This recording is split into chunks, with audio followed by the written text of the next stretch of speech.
मेरा नाम राजेश है और आप देख रहे हैं क्राइम का राज़। ये कहानी एक भाई की है जिसने अपनी मासूम बहन के साथ हुए जुल्म का बदला इस दुनिया से कुछ इस तरह लिया कि सच और इंसाफ के बीच की लाइन ही धुंधली हो गई। कहानी शुरू होती है उत्तर प्रदेश के एक छोटे से गांव भैंसाखेड़ा से। यहाँ जिंदगी बहुत सीधी सादी थी। खेत, तालाब और शाम को चौपाल में बैठकर बात करना, यही दिनचर्या थी। लेकिन एक शाम सब कुछ बदल गया। रवि की छोटी बहन पूजा, जो सिर्फ 16 साल की थी, स्कूल से घर नहीं लौटी।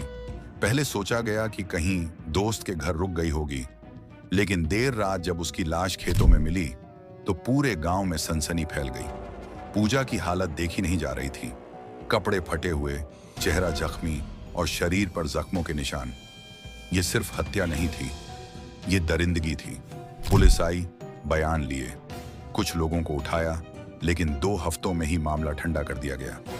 कोई पुख्ता सबूत नहीं है कहकर केस बंद कर दिया गया। गांव वालों ने हाथ जोड़ लिए, सिस्टम ने आंखें फेर ली, लेकिन रवि ने हार नहीं मानी। रवि बदल चुका था। अब उसके चेहरे पर आंसू नहीं थे, बस एक अजीब सी शांति थी। वो चुपचाप हर उस आदमी पर नजर रखने लगा जो पूजा की मौत वाले दिन आसपास था। सबसे ज्यादा उसका शक गया 2 लोगों पर, विकास और रंजीत। विकास एक लोकल नेता का बेटा था, पैसे और पावर से भरा हुआ, और पूजा से पहले बातचीत भी रखता था। और रंजीत एक ट्रक ड्राइवर था जो रोज स्कूल के पास से निकलता था और अक्सर पूजा को घूरता दिखता था। एक रात रवि ने दोनों को एक पुराने खंडहर में शराब पीते देखा। छुपकर उनकी बात सुनी और तभी रंजीत ने नशे में एक लाइन बोली, भाई उस दिन जो किया वो तो यादगार था, अब बस कोई पकड़ ना ले हमें।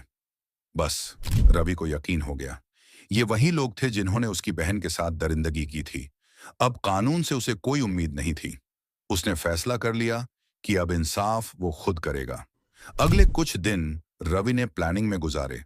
उसने विकास को एक झूठे नाम से कॉल किया और गांव के बाहर एक सुनसान जगह मिलने बुलाया, कहकर कि उसके पास पूजा का मोबाइल है जिसमें सबूत हैं। विकास जैसे ही वहां पहुंचा, रवि पहले से छुपा बैठा था। उसने पीछे से हमला किया, पत्थर से सिर कुचल दिया, शरीर को एक गड्ढे में फेंका और उसका मोबाइल नदी में बहा दिया। पुलिस को यह लूट का मामला लगा। किसी को शक नहीं हुआ, लेकिन रवि यहीं नहीं रुका। अब बारी थी रंजीत की। रवि ने एक रात चुपके से उसके ट्रक के ब्रेक वायर काट दिए। अगली सुबह जैसे ही रंजीत ट्रक लेकर निकला, पहाड़ी मोड़ पर ब्रेक ने काम करना बंद कर दिया और ट्रक सीधा नदी में जा गिरा। रंजीत की मौत उसी जगह हो गई। सबने कहा दुर्घटना थी। दोनों हत्याएं परफेक्ट लग रही थीं, लेकिन रवि से एक गलती हो गई। जिस बर्नर फोन से उसने विकास को कॉल किया था, उसका IME नंबर ट्रेस हो गया। पुलिस ने ट्रैकिंग के जरिए उस मोबाइल की आखिरी लोकेशन रवि के घर के पास पाई। जांच हुई और रवि के पुराने सामान में से वो सिम कार्ड भी बरामद हो गया। जब रवि को थाने लाया गया तो पहले वो चुप रहा, लेकिन जब सबूत उसके सामने रखे गए, विकास की कॉल डिटेल, रंजीत की मौत की टाइमलाइन और बर्नर फोन की लोकेशन, तो रवि टूट गया। वो फूट फूट कर रो पड़ा और फिर उसने सब कबूल कर लिया।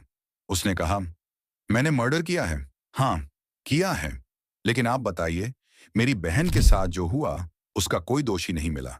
क्या मेरी बहन की इज्जत और जान की कोई कीमत नहीं थी?